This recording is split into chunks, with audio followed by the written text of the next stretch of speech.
Numéro 6. The Secret. Il y a quand même des gens qui ont essayé de défendre The Secret quand j'ai fait le vlog avec Julia. Je ne comprends pas qu'on puisse vouloir essayer de défendre ce film. Alors, on était 5 au cinéma, il y en a un d'entre nous qui avait aimé. Mais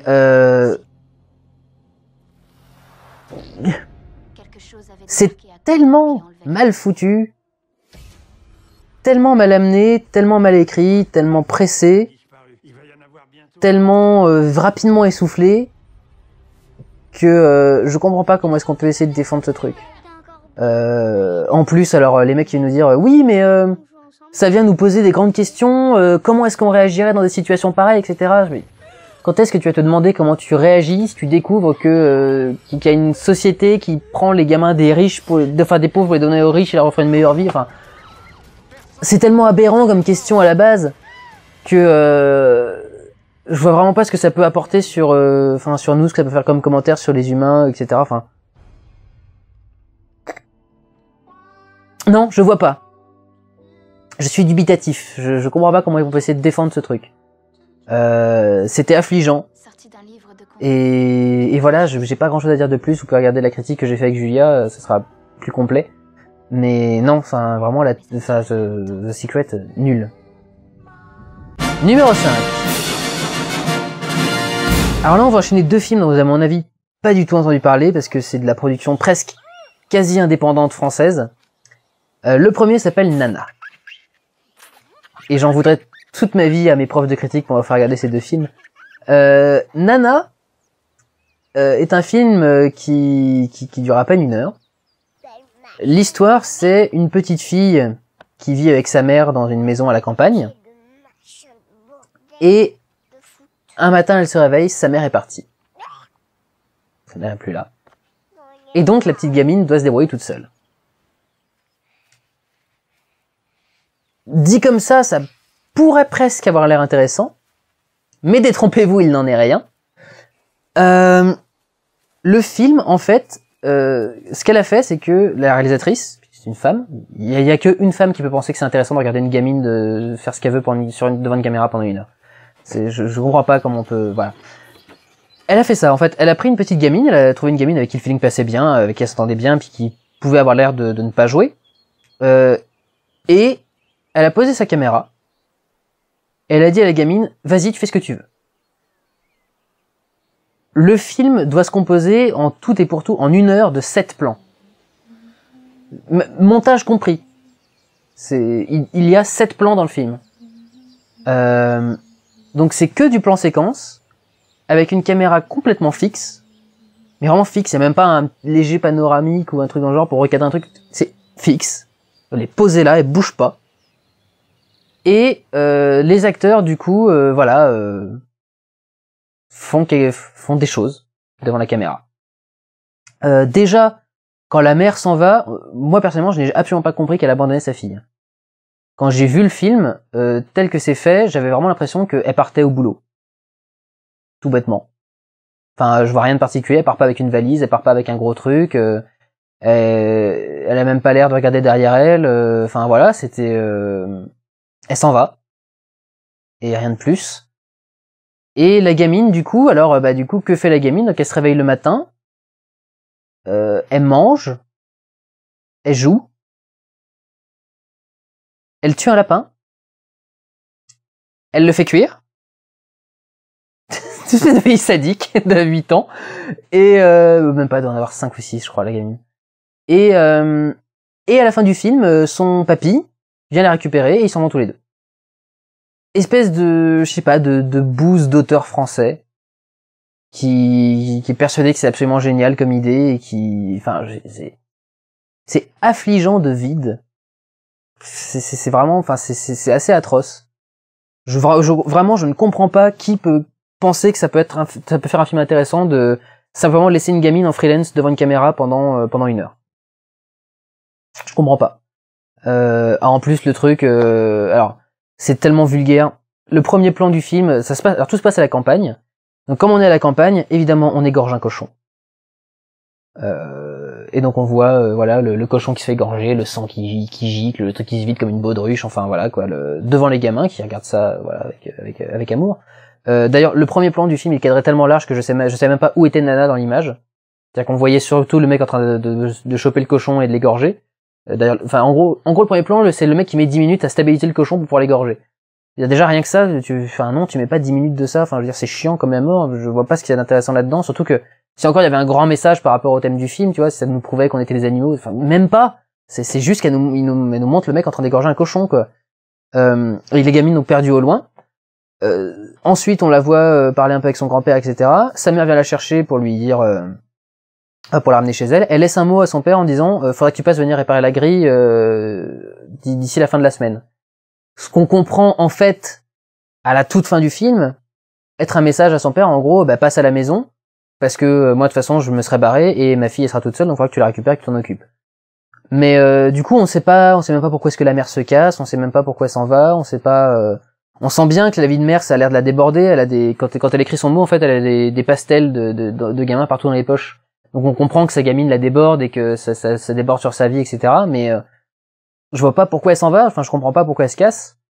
Et c'est pour ça aussi que j'avais pas l'impression qu'elle se cassait non plus, c'est-à-dire que j'avais pas eu l'impression qu'elle vit quelque chose de particulièrement mauvais quoi.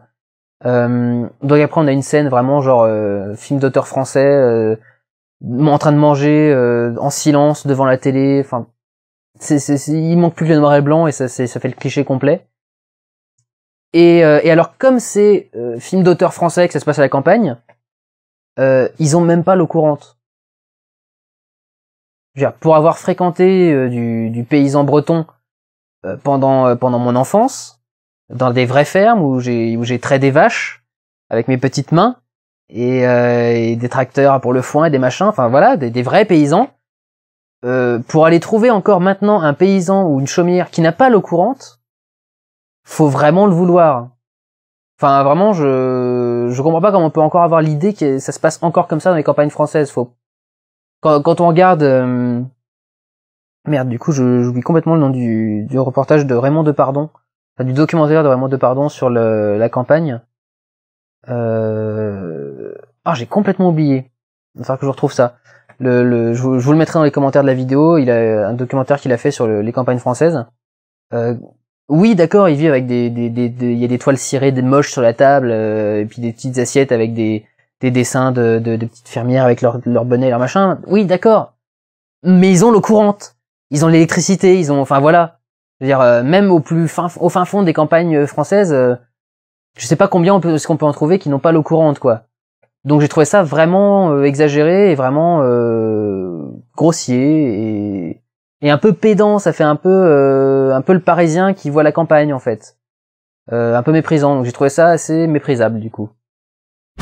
Numéro 4, les chants de Mandrin.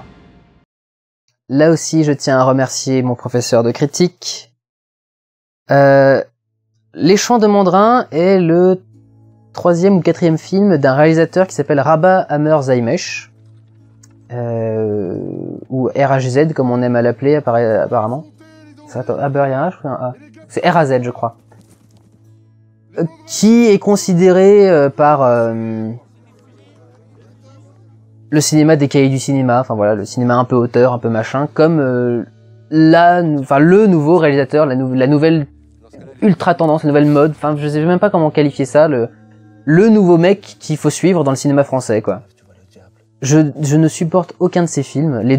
Son premier film c'était Wesh Wesh la cité ou Wesh Wesh t'as vu ou un truc dans le genre.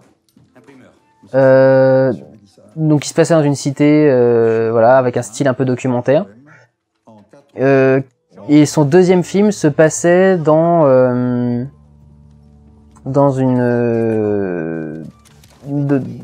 sa ville d'origine. Dans son pays d'origine, je sais plus d'où il vient exactement, si c'est... Je crois qu'il vient d'Algérie, il me semble. Je suis pas sûr du tout, hein, ça se trouve c'est... je dis peut-être un truc absolument honteux, mais bref. Je déteste les films qu'il fait. Je me fais profondément chier devant, et j'aime pas les sujets dont il traite, et j'aime pas... voilà. Et là, il a décidé de faire complètement autre chose, il a décidé de partir au XVIIe siècle, avec Mandrin, qui était le chef en fait d'un groupe de révolutionnaires français, un peu anarchistes. Mandrin en fait a fini par se faire capturer et il est mort. Il a été exécuté. Et les chants de Mandrin en fait c'est la vie de sa troupe, son clan. Donc oui, son clan, sa troupe. Après sa mort à lui. Après la mort de Mandrin. Et donc comment est-ce qu'il essaye de continuer à faire passer son message, etc. C'est donc du film d'époque, mais alors c'est d'un chiant. Et je vais même vous dire que je ne peux pas évaluer à peu près 60% du film parce que je me suis endormi. C'est la seule fois de ma vie où je me suis endormi dans un cinéma. D'habitude, je dis la taupe, j'ai lutté contre le sommeil. Les amours imaginaires, j'ai lutté contre le sommeil et pour ne pas sortir. Je me suis endormi devant les chants de Mandrin. J'étais pas particulièrement fatigué, hein, je suis pas un gros fêtard, je suis pas, enfin voilà, y a pas de raison que je sois fatigué de outre mesure. Je me suis endormi devant le film. Tellement c'était chiant. Une espèce de montage ultra lent où il reste sur des trucs, genre, il fait un panoramique sur les personnages qui sont en train de parler, et puis les personnages passent, je sais pas moi, en dessous d'une colline ou à travers un arbre ou un truc comme ça, et donc la caméra s'arrête sur un buisson par exemple, et il va laisser le buisson affiché pendant 4, 5, 10 secondes. 20 secondes. En matière de montage, une seconde ça fait une différence. Hein. Quand on met 4, 5 ou 6, c'est lent. C'est long. Enfin, c'était... Coupe.